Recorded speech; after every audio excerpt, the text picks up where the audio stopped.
14 দফা 16 দফা আন্দোলন দাবির মাধ্যমে রাজ্যের যুবকদেরকে আপনারা আপনাদের কাছে টানবেন, সেই দিন বর্তমানে নেই। 2018 সালে বামফ্রন্টের যতটুকু ক্ষতি হয়েছে 2023 সালে আরো বেশি ক্ষতি হয়েছে, এবং 2028 সালে বামফ্রন্টের চিহ্ন পশ্চিমবঙ্গের মতন অবস্থা হবে। বর্তমানে ত্রিপুরার যুবকরা যেমন ভারতীয় জনতা পার্টিকে 2018 সালে প্রতিষ্ঠিত করেছেন, 2023 সালেও প্রতিষ্ঠিত করেছেন এবং আগামী দিনেও প্রতিষ্ঠিত করবেন, সেই আশাটা রয়েছে। কারণ ত্রিপুরায় বর্তমানে আমরা দেখছি স্বচ্ছ নিয়োগ নীতি। নমস্কার, আপনারা দেখছেন ত্রিপুরা টিভি। ত্রিপুরা টিভির বিশেষ অনুষ্ঠান লোককথায় আজ আমরা যেখানটায় রয়েছি, জেলা যুব মোর্চার সম্পাদক রাহুল সাহার নিকট আজ আমরা জানবো যুবকদের বিষয়, খুঁটিনাটি বিষয়। এর আগে প্রথমে আপনাকে স্বাগত জানাবো ত্রিপুরা টিভির পর্দায়। ত্রিপুরা টিভির বিশেষ টক শো লোককথা, যেখানে উঠে আসে সমাজ, সংস্কৃতি ও সমসাময়িক প্রসঙ্গের নানা দিক। প্রতি রবিবার রাত 8টায় চোখ রাখুন ত্রিপুরা টিভির পর্দায়। নমস্কার, আপনাদেরকে স্বাগতম জানাচ্ছি। আজকে আপনাদের মাধ্যমে গোটা রাজ্যে সাধারণ জনগণ থেকে শুরু করে যুবক যুবতীরা সবাই আমার বক্তব্যগুলো শুনবে, তাই আবারও আপনাদেরকে আমার ব্যক্তিগত পক্ষ থেকে অনেক অনেক শুভেচ্ছা অভিনন্দন জানাচ্ছি।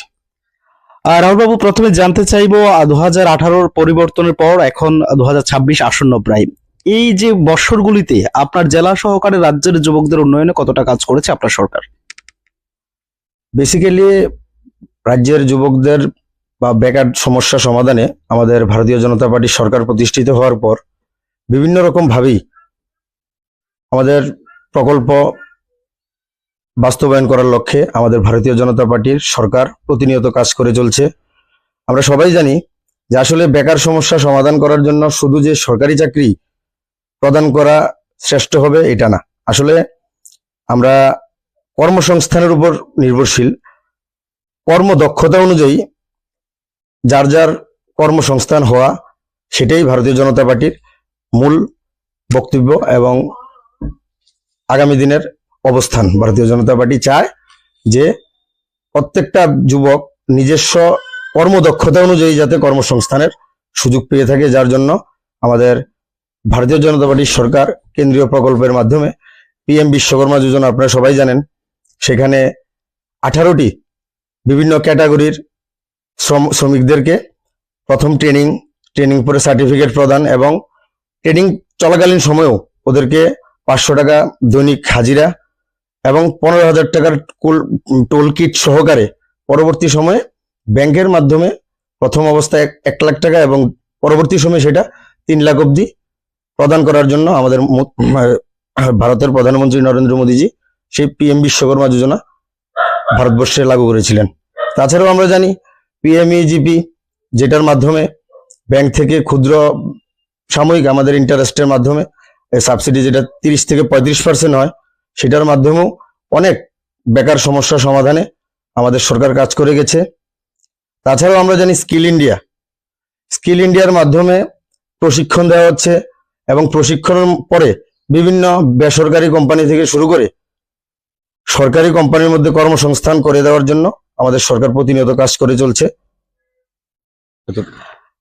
এই বিষয়ে যদি প্রশ্ন রাখি আপনার কাছে, যেটা বামেদের অভিযোগ, সরাসরি আপনারা 2018 সালে যে ভুল প্রতিশ্রুতি দিয়ে সরকারে এসেছেন, আগামী আসন্ন বিধানসভা নির্বাচন 2028, এখনো সেই ভুল পথেই যুবকদের পরিচালিত করছেন, কি বলবেন এই বিষয়ে?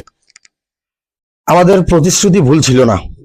আমরা সবাই জানি আমাদের আদরণীয় প্রধানমন্ত্রীজি যখন প্রধানমন্ত্রী হয়েছিলেন, এর আগে গোটা ভারতবর্ষে উনি একটা বক্তব্য রেখেছিলেন যে বৎসরে উনি 2 কোটি কর্মসংস্থান দেবেন, কিন্তু আমরা বিরোধীরা প্রতিনিয়ত বলছে চাকরি দেবেন বলেছিল উনি। আসলে চাকরি কর্মসংস্থান কিন্তু এক বিষয় না, সবাই চাকরি পায় না। যারা শিক্ষিত ট্যালেন্ট আছে অনেকেই, এর মধ্যে থেকে অনেকেই চাকরি পায় না। তো সেই ক্ষেত্রে কর্মসংস্থান, বৎসরে 2 কোটি কর্মসংস্থান দেওয়ার জন্য আমাদের সরকার প্রতিনিয়ত বিভিন্ন প্রকল্পের মাধ্যমে কাজ করে চলছে। আর আমাদের প্রতিশ্রুতি আমরা যা যা বলেছি আমরা 90%ই এখন পর্যন্ত সম্পূর্ণ করতে পেরেছি, যেটা আমরা ভীষণ আমাদের রাজ্য বাজেটেও এটা উত্থাপন হয়েছে এবং আপনারাও সবাই জানেন। হ্যাঁ, কিছু কিছু কাজ রয়েছে সেটা সম্ভব হয়নি, হচ্ছে। যেমন 340 টাকার 11 হাজিরা যেটা বলেছে সেটা হবে। আমরা দেখেছি 2018 সালের আগে 162 টাকা 177 টাকা ছিল, যেটা বর্তমানে প্রায় 240। এটা আগামী দিনও বাড়বে। তাছাড়া আমাদের যে ভাতা দেওয়ার কথা, সেটাও আমরা প্রতিশ্রুতি অনুযায়ী করেছি। সপ্তম পে কমিশন আমরা সেটাও করেছি।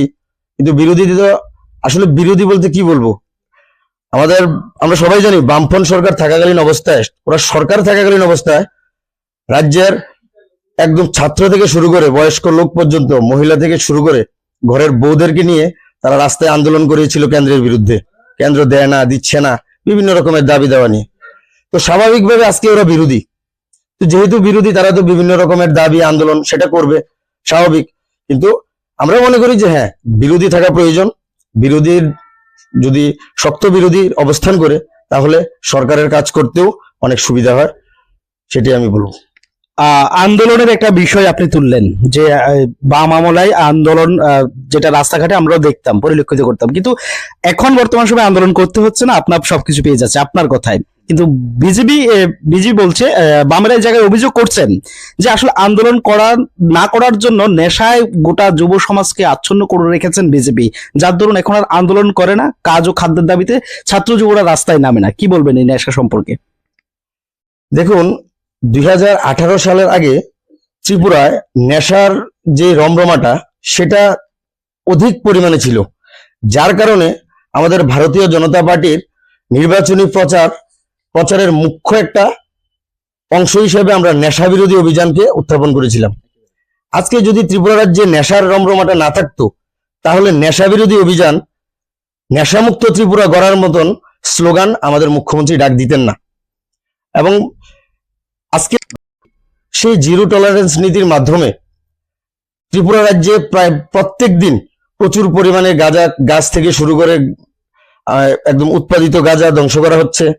এবং বিভিন্ন জায়গায় ইয়াবা ট্যাবলেট থেকে শুরু করে আমাদের এই যে ব্রাউন সুগার টুগার অনেকগুলা প্রতিনিয়তই আমাদের স্বরাষ্ট্র দপ্তরের অধিক পুলিশ আধিকারিকরা প্রতিনিয়ত এবং আসামি সহ ধরছেন।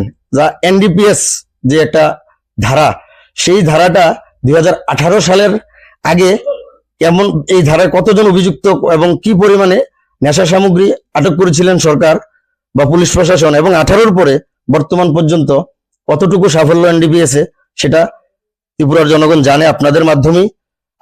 আমি কিছুক্ষণ আগে আপনাদের নিউজ চ্যানেলে দেখেছিলাম, আমাদের মেলাগড়ে কোন চর একজনের বাড়িতে পুলিশ হানা দিয়ে এসে বিভিন্ন নেশা সামগ্রী উদ্ধার করেছে। তো প্রতিনিয়ত সেই নেশামুক্তি ত্রিপুরার যে কর্মকাণ্ড, সেটা আমাদের পুলিশ প্রশাসন খুব ভালোভাবেই পালন করছে। তারপরেও আজকে যারাই এই নেশা সাম্রাজ্যের সাথে যুক্ত, তাদেরকে আমাদের মুখ্যমন্ত্রী একদম সরাসরি বার্তা দিয়ে দিয়েছেন। এবং যারা এই নেশাকে টাকা উপার্জনের একটা রাস্তা হিসেবে অবলম্বন করেছেন, আমাদের মুখ্যমন্ত্রী সরাসরি তাদেরকে বলে দিয়েছেন, যারা যারা এই রাস্তায় হাঁটছেন তাদের একজনকেও ছাড়া হবে না। যার ফলস্বরূপ আমরা সবাই দেখছি ত্রিপুরা রাজ্যে প্রত্যেক দিন বড় বড় মাফিয়া থেকে শুরু করে ছোট ছোট যারা নেশা বিক্রেতা, প্রত্যেকেই আমাদের এই নেশামুক্তি ত্রিপুরার অঙ্গ হিসেবে যে কার্যক্রম, সেই কার্যক্রম থেকে উদ্ধার পাচ্ছে না। নেশা আর খেলা দুটো বিপরীত প্রাসঙ্গিক একটা উৎস বলা যেতে পারে। তো নেশা থেকে ছাড়ানোর জন্য খেলাকেই প্রাধান্য দিচ্ছেন বর্তমান সরকার। এই হিসেবে জেলার যুবকদের কিভাবে উদ্বুদ্ধ করছেন আপনারা? দেখুন, নেশামুক্ত রাজ্য গঠন করার ক্ষেত্রে আমাদের মুখ্যমন্ত্রী প্রথমেই, আমি যেটা আগেই বলেছি, নেশামুক্তি ত্রিপুরা গঠন করার লক্ষ্যে জিরো টলারেন্স নীতি যেমন চালু করেছেন, সাথে সাথে আমাদের প্রধানমন্ত্রীজির যে একটা খেলো ইন্ডিয়া প্রকল্প, সেই প্রকল্পের একদম অনুরূপ ত্রিপুরা খেলো স্বাস্থ্য হিসাবে একটা প্রকল্প চালু করেছেন, যেটার মাধ্যমে প্রতিনিয়ত প্রত্যেকটা ব্লক স্তর থেকে শুরু করে নগর পঞ্চায়েত, পৌর পরিষদ এবং বিভিন্ন ক্লাবগুলির সহযোগিতায় বিভিন্ন সচেতনতামূলক আমরা অনুষ্ঠান করে যাচ্ছি। তাছাড়াও রাজ্যের বিভিন্ন সাইডে আমাদের ওএসটি সেন্টারও চালু করা হয়েছে সরকারের পক্ষ থেকে। তো নেশা মুক্তি করার জন্য আমাদের একটু সময় দেওয়া প্রয়োজন, কারণ বিশেষ করে আমাদের এই ত্রিপুরা রাজ্যেই যারা এখন নেশার সাথে যুক্ত, তারা প্রত্যেকেই বাম আমলের বড় বড় তাবড় নেতা ছিলেন। তাদের কাছে এবং ত্রিপুরার বাইরেও নেশা সাম্রাজ্যের তাদের অবস্থান রয়েছে, সেটা আমাদের ত্রিপুরায় তারা বিস্তৃতভাবে চালিয়ে যাচ্ছে। তো সেটাকে একটু সময় দিতে লাগবে, সবাই এটা জানে। তো সেই সময়ের মধ্যে আমরা আগামী 28-এর আগেই আশা করি ত্রিপুরা রাজ্যে নেশার একদম রমরমা যাই চলছে মোটামুটি সেটাও থাকবে না। রাহুল বাবু, একটা বিষয় জানতে চাইবো, যুবকরা রাজনীতিতে আসেন, বারংবারই আসেন এবং রাজনীতি করেন। তো অনেক ক্ষেত্রে একটা প্রচলিত ধারণা রয়েছে, politics is the third class game played by fourth class people. রাজনীতিতে যারা আসেন তারা চতুর্থ শ্রেণীর লোক, এটা তৃতীয় শ্রেণীর একটা গেম বলে ধারণা করা হয়। আপনি একজন যুবক, যুবকদের স্বাচ্ছন্দ্যে রাজনীতিতে আসা কতটা প্রাসঙ্গিক বলে মনে করছেন? দেখুন, যুবকরা কি চায়? যুবকরা চায় একটা সুন্দর পরিবেশ, যার মধ্যে থাকবে স্বাস্থ্য, শিক্ষা, সুন্দর পরিকাঠামো এবং নিজের নিরাপত্তা এবং নিরাপদ আশ্রয়। তারপরও আমাদের চাকরির যে ব্যাপারটা, সেই ক্ষেত্রে আমি এর আগে বলেছি যার যার কর্মদক্ষতা অনুযায়ী চাকরির মাধ্যমে কর্মসংস্থান দেওয়া হচ্ছে। এছাড়াও যারা, সবাই তো আর পড়াশোনায় ভালো নয়, যারা পড়াশোনার বাইরে নিজের দক্ষতা, কারিগরি দক্ষতা অনুযায়ী নিজেকে এগিয়ে নিয়ে যাচ্ছেন, তাদেরকে সরকার স্কিল ইন্ডিয়া থেকে শুরু করে বিভিন্ন প্রকল্পের মাধ্যমে প্রশিক্ষণ দিয়ে এবং ক্ষুদ্র লোন প্রদান করে ওদেরকে স্বাবলম্বী করছে। এর মাঝখানেও যেটা আপনি বললেন, যুবকরা, আমরা বিগত দিনে দেখতাম এসএফআই স্কুল লাইফ থেকেই যুবকরা রাজনীতির সাথে জড়িত। তো রাজনীতি তারা কি করেছে? আসলে তারা সমাজের জন্য রাজনীতি করেনি, প্রত্যেকটা যুবকদেরকেই বিভিন্ন রকম ভাবে হেনস্থা করে, বিভিন্ন রকম ভাবে একটা আশা প্রত্যাশার মাধ্যমে ওরা লাইনে বের করেছিল, যেটা বর্তমান সরকার এটার একদম বিরুদ্ধে। আমরা যেটা পরিবর্তন করেছি, আমরা কি পরিবর্তন করেছি, যে মানুষ নিজের প্রকৃত যে চাহিদা, মৌলিক চাহিদাগুলা মানুষ ঘরে বসে পাবে। এর জন্য কোনো আন্দোলনের প্রয়োজন নেই, এর জন্য কোনো রাজনৈতিক প্ল্যাটফর্মের প্রয়োজন নেই। তো সেই ক্ষেত্রে বর্তমানে ত্রিপুরার যুবকরা যেমন ভারতীয় জনতা পার্টিকে 2018 সালে প্রতিষ্ঠিত করেছেন, 2023 সালেও প্রতিষ্ঠিত করেছেন এবং আগামী দিনেও ওরা প্রতিষ্ঠিত করবেন, সেই আশাটা রয়েছে। কারণ ত্রিপুরায় বর্তমানে আমরা দেখছি স্বচ্ছ নিয়োগ নীতি।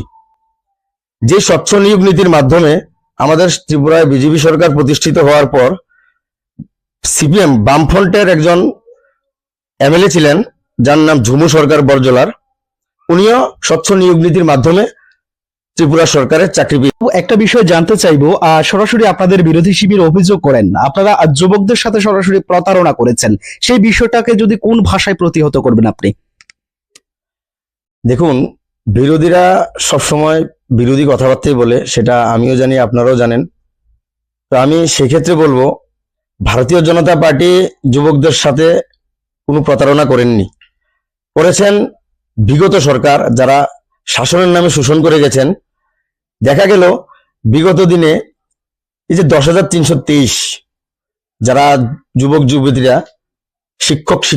শিক্ষিকার কর্মে 10,323-এর একটা শিক্ষক নিয়োগ নীতিতে ত্রিপুরায় চাকরি করছিলেন, কিন্তু দেখা গেল আজকে তাদেরই প্রতিপক্ষ, বিগত দিনে প্রতিপক্ষ ছিল, এখন তো বন্ধু, বিরোধী দলনেতা তখন তৎকালীন সময়ের সুদীপ রায় বর্মন, উনি এমন আরো 462 জন যে চাকরি প্রত্যাশা দাবিদারি ছিল, তাদেরকে দিয়ে ওই 10,323 চাকরি করা শিক্ষক শিক্ষিকাদের বিরুদ্ধে কেস করেছিলেন, যার জন্য আমাদের এই 10,323 শিক্ষক শিক্ষিকারা আজকে চাকরি হারা হয়েছিলেন। তো প্রতারণা তো বামফ্রন্ট সরকার করেছে। আজকে 2002 সালে সেই ইন্টারভিউ হয়েছিল 10,323-এর যে শিক্ষক নিয়োগ নীতি। 2002 সালে ইন্টারভিউ নেওয়ার পর আজকে এত বছর, প্রায় এক যুগ পরে বামফ্রন্ট সরকার সেই চাকরিগুলো দিয়েছিল। এবং কাকে কাকে দিয়েছে ত্রিপুরা রাজ্যে সেটা আমিও জানি, আপনারাও জানেন। যারা বামফ্রন্ট সরকারের হয়ে লাঠি ধরেছিলেন, যারা অগ্নিসংযোগ করেছিলেন, যারা পার্টির হয়ে বিরোধী দলের উপর আক্রমণ করেছিলেন, তাদেরকে কিছু একটা অংশ এবং টাকার বিনিময়ে পার্টি অফিস থেকে ওই চাকরিগুলো বন্টন করেছিলেন নিয়ম নীতি না মেনে। তো সেই কারণে ওদের সাথে প্রতারণা তৎকালীন সময়ে বামফ্রন্ট সরকার এবং তৎকালীন বিরোধী যে কংগ্রেস ছিল, সেই কংগ্রেস দুজন মিলেই তাদের সাথে প্রতারণা করেছিল। 2013-র আগে রোজবেলি যখন ত্রিপুরায় আমাদের একটা পার্ক নির্মাণ করে একটা পুঞ্জীভূত করার একটা যে সংস্থা চালু করেছিলেন, সেই সংস্থায় আমাদের প্রাক্তন মুখ্যমন্ত্রী মানিক সরকার, আমাদের ধনপুরের এমএলএ ছিলেন উনি। উনি একদম ওপেন আপনাদের সংবাদ মাধ্যমের সামনেই উনি বলেছিলেন যে আপনারা নিরাপদে টাকা রাখতে পারেন রোজভ্যালিতে। একটা মুখ্যমন্ত্রী যে জায়গায় ত্রিপুরায় বলতে পারে যে এটা নিরাপদ রোজভ্যালি, সেখানে আপনারা টাকা জমা রাখতে পারেন, তো সেই জায়গার মধ্যে ত্রিপুরার প্রায় 90% জনগণই সেই রোজভ্যালিকে বিশ্বাস করে সেখানে নিজেদের উপার্জিত টাকা পুঁজি জমা রেখেছিল। এবং ত্রিপুরা রাজ্যের যুবক যুবতীরা বেকারত্বের জ্বালায় সেই রোজভ্যালি কোম্পানির একটা এজেন্ট হিসেবে কাজ করেছিল, যেই প্রতারণার শিকার তারা হয়েছিল তৎকালীন সময়ে। এই যে আমাদের একটা পুঞ্জীভূত টাকা অর্থ যে কেলেঙ্কারি করেছিলেন গৌতম কুণ্ডু, সেই গৌতম কুণ্ডুর যেমন দোষী, মানিক সরকারও ঠিক অপরূপ সেম দোষী। কারণ উনি নিজের রাজ্যের যুবক যুবতীদের কর্মসংস্থান যেমন করে দিতে পারেননি, ঠিক ওদেরকে আরো বিপদের মুখে ফেলে দিয়েছিলেন।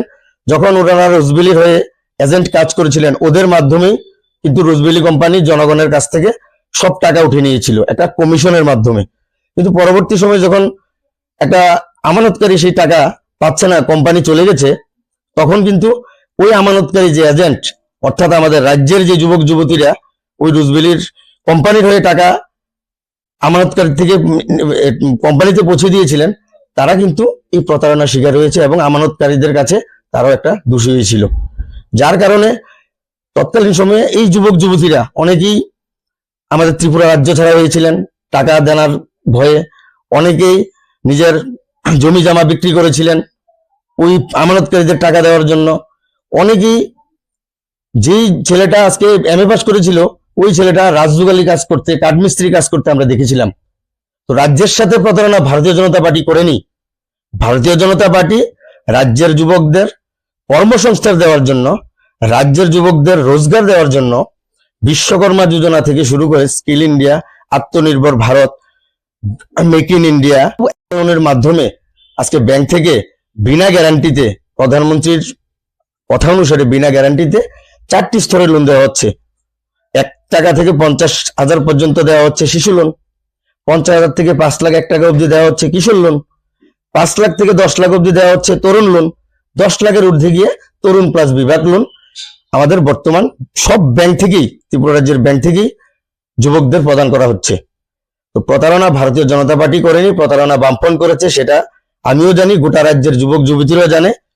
তো আমি এই বিরোধীদের যেই দফা, কয়েক দফা যে দাবি আন্দোলন, ওরা এই যে বললেন যে আন্দোলনের নামে ওরা সম্পর্ক করতে চায়, আসলে আন্দোলন কোনো আন্দোলন না।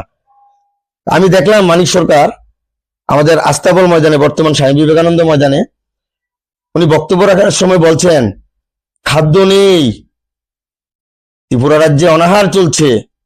আমি মানিক বাবুকে বলতে চাই যে আসলে বর্তমানে যে জনগণ, সাধারণ জনগণ আছে, তারা এখন রেশন থেকে উল্টো টাকা নিয়ে আসতে পারে।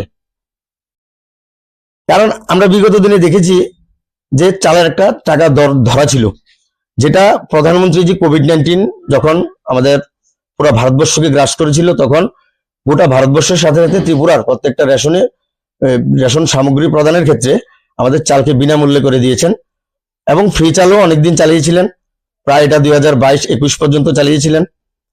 কিন্তু ওই চালটা যে ফ্রি করা হয়েছিল আজ অব্দি সেটা ফ্রি। আমরা দেখেছি 2016-17 সালে কেন্দ্র বঞ্চনা দেখিয়ে তৎকালীন বামফ্রন্ট সরকার ত্রিপুরার রেশনিং ব্যবস্থা থেকে চিনি সরিয়ে দিয়েছিলেন, বলেছিলেন কেন্দ্র দেয় না, কেন্দ্র বন্ধ করে দিয়েছে। কিন্তু ভারতীয় জনতা পার্টি প্রতিষ্ঠা হওয়ার পর সেই চিনি ত্রিপুরার প্রত্যেকটা ন্যায্য মূল্যের দোকানে রেশনিং ব্যবস্থার মাধ্যমে জনগণের কাছে পৌঁছে দেওয়া হচ্ছে। আমরা দেখেছি রেশনিং ব্যবস্থার মাধ্যমে বর্তমানে ডাল দেওয়া হচ্ছে, যেটা বিগত দিনে দেওয়া হয়নি। বর্তমানে বিভিন্ন রকমের মশলা একদম ন্যায্য মূল্যে রেশন থেকে সরবরাহ করা হচ্ছে। তো সেই ক্ষেত্রে যেই বিরোধীরার যেই বক্তব্য, সেটা আমি একদম চ্যালেঞ্জ করছি, সেটা একদম ফল্ট, সেটা ফেক। আমি একজন রাজ্যের যুবক হিসাবে আমি তাদের এই বক্তব্যের তীব্র বিরোধিতা করছি। বাবু, উন্নয়ন আর সাথে আপনার বিধানসভা বলুন বা আপনার জেলা বলুন, বামেদের অভিযোগ এখানে উন্নয়ন বলতে কিছুই হচ্ছে না। বামেরা এতদিন যা করে এসেছিলেন তার রক্ষণাবেক্ষণটুকু বিজেপি করতে পারছে না, কি বলবেন? দেখুন, সেটা যে উন্নয়নের আমরা তথ্য প্রত্যেকটা ডিপার্টমেন্টের কাছে রয়েছে, এবং আমরা যেই কাজই করি প্রত্যেকটা কাজই আমরা সোশ্যাল মিডিয়ার মাধ্যমে প্রচার করে থাকি। সেটা আপনারাও দেখছেন, আপনার মাধ্যমেও আমাদের উন্নয়নমূলক কাজ যেমন রাজ্যের মানুষ দেখতে পাচ্ছে, ঠিক আমাদের কিছু যে ভুল কাজগুলো, অর্থাৎ যে কাজগুলো আমরা এখনো করতে পারিনি। আমাদের সরকার মাত্র 7 বছর চলছে, এর মাঝখানে আপনারা জানেন কোভিড-19 যেই একটা ভাইরাস, সেই ভাইরাসের কারণে আমাদের রাজ্যের উন্নয়ন, যে ভারতবর্ষের সাথে সাথে রাজ্যের উন্নয়নও প্রায় 1.5 থেকে 2 বছর স্তব্ধ ছিল। তখন কিন্তু আমাদের সরকার থেকে শুরু করে প্রত্যেকটা মানুষের একটাই বক্তব্য, মানুষ কিভাবে বাঁচবে এই ভাইরাস থেকে। তো সেই কারণে আমরা সঠিকভাবে ত্রিপুরা রাজ্যে 4 বছর বা 5 বছর কাজ করতে পেরেছি। কিন্তু আমি চ্যালেঞ্জ করে বলতে পারবো, বিগত 25 এবং এর আগের 10 বছর, 35 বছরে বামপন সরকার যতটুকু কাজ করছে এর চাইতে আমরা এই 5-7 বছরে ডাবল করে দেখিয়েছি। আমরা এই আমাদের মোহনবুক ব্লক এলাকার অন্তর্গত আপনারা দেখতে পারবেন, আমাদের জাতীয় সড়কের সাইডে যে সড়কগুলো গিয়েছে আমাদের পিডব্লিউডি বা এমবিসি, প্রত্যেকটা সড়কেই আমরা রিপেয়ারিং করে দিয়েছিলাম। তো আমিও দেখছি বিভিন্ন সংবাদ মাধ্যমে যে বিরোধীরা বলছে যা তারা যে কাজগুলো করেছে সেই কাজগুলো নাকি আমরা সংস্কার করতে পারছি না। দেখুন, ওদের কাজ, আমরা একটা কাজের তো সংস্কার যে সিস্টেমটা, এটা কাজের উপর নির্ভর করে। ইটের সোলিং কিভাবে সংস্কার হয়? ইটের সোলিং তো কোনোদিন সংস্কার হয় না। আমরা ইটের সোলিংকে নতুন ভাবে আবার পিজের মাধ্যমে, কার্পেটিং এর মাধ্যমে নতুন রাস্তা আমরা করে দিয়েছি। হ্যাঁ, ঠিক আছে, বামপন সরকারের আমলে 10টা রাস্তা যদি করে থাকে, আমরা বর্তমানে 20টা করেছি, কিন্তু ওই 10টা রাস্তারও প্রায় 90 ভাগ, অর্থাৎ 9টা রাস্তা আমরা সংস্কারের কাজ সম্পূর্ণ করে ফেলেছি। আপনারা জানেন, আমাদের কামরাঙ্গাতুলির এই বিগত 2024 বন্যায় কামরাঙ্গাতুলির যে ব্রিজ, টানা সেতু, সেটা আপনাদের মিডিয়ার মাধ্যমে আপনারা অনেকবার প্রচার করেছিলেন, সেটা নদীর জলে ফ্লাড বন্যায় ভেঙে যায়। পরবর্তী সময়ে অতি দ্রুত আমরা টেন্ডার করার চেষ্টা করেছি, আমাদের সরকার টেন্ডারও ইনভাইট করেছিল, কিন্তু সেটা কম এস্টিমেটের কারণে সেটা আবার ব্যাক হয়ে পরবর্তী সময়ে আবার নতুন করে এস্টিমেট করা হয়েছে এবং বর্তমানে টেন্ডার করা হয়ে গেছে। কাজ ধরা ইতিমধ্যে শুরু হবে। আপনারা জানেন, আমাদের এই মোহনবুক আডি ব্লকের অন্তর্গত কামরাঙ্গাতুলি, নর্থ কামরাঙ্গাতুলি হাই সেকেন্ডারি স্কুলই একটা বড় স্কুল। এই স্কুলের উপরে আমাদের এই এলাকার ছাত্রছাত্রীরা নির্ভরশীল। সেই বিদ্যালয়ে পরিকাঠামোর দিক থেকে বিগত সরকার স্কুলের স্ট্রাকচার জিনিসটা নষ্ট করে দিয়েছিলেন। সেটা আমাদের এই এলাকার যে সাধারণ মানুষ আমার বক্তব্য শুনছেন তারা সবাই জানেন। রেগার কাজ প্রদানের ক্ষেত্রে বা রেগার টাকা আত্মসাৎ করার জন্য ওরা স্কুলের যে টিলা ভূমি ছিল সেটাকে রেগার মাধ্যমে কাটিয়ে স্কুলের একটা স্ট্রাকচার নষ্ট করে দিয়েছে, যার কারণে স্কুলটার পরিবেশ এখন বর্তমানে খুব খারাপ পর্যায়ে আছে। তো আমাদের প্রাক্তন প্রতিমন্ত্রী শ্রীমতী প্রতিমা ভৌমিক মহোদয়া, উনি একদিন স্কুলে এসে এই পরিস্থিতি দেখে উনি তখনই এখানে কথা বলে গিয়েছিলেন যে এই বিদ্যালয়ের সার্বিক উন্নয়নে উনি যতটুকু প্রয়োজন উনি চেষ্টা করবেন, এবং এর ফলস্বরূপ বিগত কিছুদিন আগে আমরা দেখতে পেরেছি আমাদের এই বিদ্যালয়ের কাজ প্রায় 7,61,00,000 টাকার ব্যয়ে আমাদের একটা G2 বিল্ডিং এর আমরা অনুমোদন পেয়েছি। এছাড়াও আমাদের এই গ্রামেগঞ্জে জল, আমরা বিগত দিনে দেখেছি আমাদের যে মোহনবুকের ওয়াটার ট্রিটমেন্ট যেটা হয়েছে সেটার মাধ্যমে একটা জলের পয়েন্টও দেওয়া হয়নি, কিন্তু 2018 নির্বাচন বৈতরণী পার হওয়ার জন্য বিগত সরকারের তৎকালীন মুখ্যমন্ত্রী মানিক সরকার এই মানুষকে জলের সংযোগ না দিয়ে সেটাকে উদ্বোধন করে ফেলেছেন। কিন্তু আমাদের ভারতীয় জনতা পার্টি প্রতিষ্ঠিত হওয়ার পর এই ওয়াটার ট্রিটমেন্টের আমরা নলের মাধ্যমে জল পৌঁছে দিয়েছি। তাছাড়াও যে সমস্ত জায়গার মধ্যে সেই পাইপলাইন পৌঁছাতে আমরা পারিনি, সেই সমস্ত জায়গার মধ্যে আমরা পাম্প হাউস, রিজার্ভারের মাধ্যমে আমরা জল সরবরাহ করেছি। তো আমি যারাই বলছে যে আমাদের ত্রিপুরা রাজ্যের উন্নয়নের মানে খুব কম হচ্ছে বা উন্নয়ন হচ্ছে না, আমি তাদেরকে একটা জিনিসই বলবো, আপনারা নথিপত্র দেখুন। ত্রিপুরা রাজ্যের বর্তমান, আগে তো আপনারা যা বলতেন তাই মানুষ বিশ্বাস করতো, কিন্তু বর্তমানে এরকম না। বর্তমান সোশ্যাল মিডিয়ার দিন, বর্তমানে সবকিছুই গুগলের মাধ্যমে আপনারা সব জানতে পারবেন। রেগার কাজ করা একটা ব্যক্তির পেমেন্ট কোন কাজ কি হয়েছে সেটা আমরা গুগলে সার্চ করি, আমরা এখন পেয়ে যাই। রেশন সামগ্রী কিভাবে প্রদান হচ্ছে, কে কতটুকু পাচ্ছে, সেটাও আমরা সামান্য লিঙ্ক একটা অ্যাপস এর মাধ্যমে আমরা বুঝতে পারছি। তো সেই ক্ষেত্রে এখন 14 দফা 16 দফা আন্দোলন দাবির মাধ্যমে রাজ্যের যুবকদেরকে আপনারা আপনাদের কাছে টানবেন, সেই দিন বর্তমানে নেই। আমি এতটুকুই বলবো, আজকে 2018 সালে বামফ্রন্টের যতটুকু ক্ষতি হয়েছে 2023 সালে আরো বেশি ক্ষতি হয়েছে, এবং 2028 সালে বামফ্রন্টের চিহ্ন পশ্চিমবঙ্গের মতন অবস্থা হবে, যেটা ট্রেলার কিছুদিন আগে কেরালায় আমরা দেখিয়ে দিয়েছি। কেরালার লালের দুর্গ, সেটা আমরা সবসময় শুনতাম, সেই লালের দুর্গে গেরুয়া ঝড় কিভাবে বইছে সেটা আপনারা যারা সাংবাদিক মহলে রয়েছেন আমার চাইতে আপনারা বেশি জানেন। তো আমি এতটুকুই বলবো, 2028 সালে ত্রিপুরা থেকে এই সিপিএম নামক যে ভাইরাস, সেই ভাইরাস থাকবে না, এবং কংগ্রেস নামক যেই দেশদ্রোহী, তাদের তো ত্রিপুরা রাজ্যের মানুষ অনেক আগেই বিদায় করে দিয়েছে। তো তাদের আমাদের এই বিরোধী খাতে আমরা গণাই আনছি না। ধন্যবাদ।